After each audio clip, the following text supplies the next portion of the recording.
Hello wapendwa, mnaendeleaje? Na natumai kila mmoja Mungu anaendelea kumlinda kwa namna yake. Imekuwa ni tofauti kidogo na jinsi ambavyo wengi mmekuwa mkinizoea kuweza kuposti status na vitu kama hivyo. Kwa namna hii imekuwa ni tofauti kidogo. Na hasa hii leo siku ya Sabato ambayo kimsingi kwa sasa hivi nilitakiwa kuwa nimepumzika. Lakini sijapata usingizi mpaka sasa hivi na inatokea sometimes. Kuna mambo tu ambayo nayafikiria, unakuta sometimes inatokea kama hivi. Lakini kikubwa kuna jambo ambalo limenisukuma kuweza kulisema, na maybe ninaweza nikawa sijajua ni kipi ambacho Mungu anakikusudia, lakini imelazimika tu niliseme hili. Na kulingana na reference, yani ni kwamba sisi kama Wasabato huwa tunajifunza kitu kinaitwa lesoni. Na katika wiki 2 nyuma tulijifunza somo ambalo linaitwa karama za rohoni. Sasa nimefikiria iko kitu nikaona niweze kushare na nyie. Pengine kikamsaidia mtu mmoja. Kwamba Mungu alivyotuumba sisi wanadamu, hakuna mtu ambaye aliumbwa bila kusudi. Alafu kila mmoja alipatiwa karama kwa namna yake. Kuna watu walipewa karama za kuimba, kuna watu walipewa karama za kufundisha, kuna watu walipewa karama za ukarimu, kuna watu walipewa karama za utabibu, karama za unabii, karama mbalimbali. Sasa ni kwa namna gani unaitumia karama yako kuweza kuwa kama saver kwa watu wengine, kwa sababu duniani tunaishi kwa kutegemeana. Na alijua hivyo kwamba wote angetuumba na karama moja tusingefanikisha kazi yake vizuri, hususa kazi ya Injili. Sasa hapo nitakuwa ninagusia kwenye upande wa Injili, kwenye upande wa maisha ya kawaida, kwamba karama zinafanya kazi vipi. Kwenye concept ya Injili ni kwamba kila mmoja anapounganisha karama yake ndio inaleta maana halisi ya kumtukuza Mungu katika namna ambayo inampendeza yeye. Kwamba mnaweza mkawa kanisani, kuna anayepiga gitaa, kuna anayehubiri, kuna shemasi ambaye anakarimu watu, kuna watu wanaoimba. Kwa hiyo kwa kupitia vile ambavyo wanafanya, kila mmoja kwa namna yake wanamtukuza Mungu.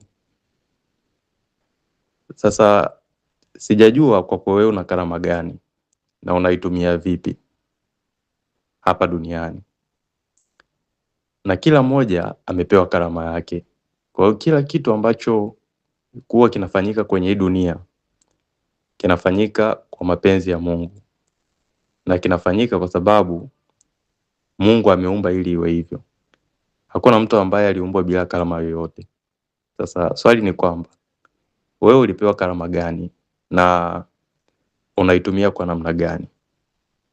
Ni vyema ukaifahamu karama hiyo, kwa sababu Mungu ana makusudi yake kukuleta hapa duniani. Kuna mtu mmoja aliwahi kuniuliza kwamba the way trend inavyoenda, ni rafiki yangu tu pale Kariakoo. Hivi unaiona changamoto ya ajira inaweza ikawapelekea watu wote wakaingia kwenye kufanya biashara. Sasa watu wote wakifanya biashara itakuwaje? Nikasema hiyo ni kama fixed mindset, kwa sababu hakuna namna kutaathirika hata kama watu wote wakifanya biashara, kwa sababu hatutoisha kutegemeana. Wote mnaweza mkafanya biashara, lakini kuna huyu atauza matunda, kuna huyu atauza vifaa vya production, labda atadeal na accessories, kuna huyu atauza nguo, kuna huyu atauza nafaka. Kwa hiyo hata kama ikitokea dunia nzima wakafanya biashara, bado watu wataendelea kutegemeana. Na ndio hivyo hivyo ilivyo kwenye karama.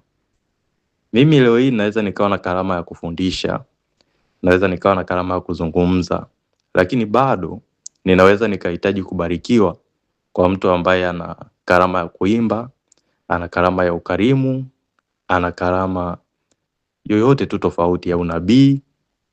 Umeona? Kwa hiyo issue sio kwamba nyote mnaweza mkawa mnafanya mambo tofauti, na hakuna scarcity kwenye hii dunia. Kwenye kila karama ambayo mtu amepewa ili itumike, haijalishi wamepewa wangapi kwenye karama hiyo, kwa sababu kila mmoja na namna yake ya kipekee kwa ajili ya kutimiza makusudi ya Mungu. Kwa hiyo kunaweza kukawa kuna wachungaji 10 lakini wote wakahubiri kwa namna yake. Kunaweza kukawa na waimbaji 10 lakini wote wakaimba kwa namna yake. Kwa hiyo hakuna namna unaweza ukaficha potential yako kwa sababu unahisi kuna watu ambao tayari wameshakutangulia kuweza kufanya hiko kitu, au kuna watu ambao wanafanya zaidi yako. Hiyo itakuwa ni scarcity mindset, na ninaamini kila mmoja Mungu amempa karama. Sasa ni juu yako wewe kuweza kuidiscover karama hiyo. Na kitu ambacho nataka kushare ni kwamba inakuwa ni vigumu sometimes kuweza kudiscover karama ambayo Mungu amekupatia kama wewe mwenyewe haujajisalimisha kwake. Kwa hiyo ni kwa namna gani ambavyo unamtukuza Mungu kupitia karama yake inategemea na wewe umeweka nguvu zako upande gani. Ili Mungu akufanikishe kwenye karama yako, lazima umtegemee yeye. And ni kitu ambacho nimeona nitakuwa very excited kuweza kukishare. Naamini kimemgusa mtu mahali na ataenda kukifanyia kazi. Happy Sabbath.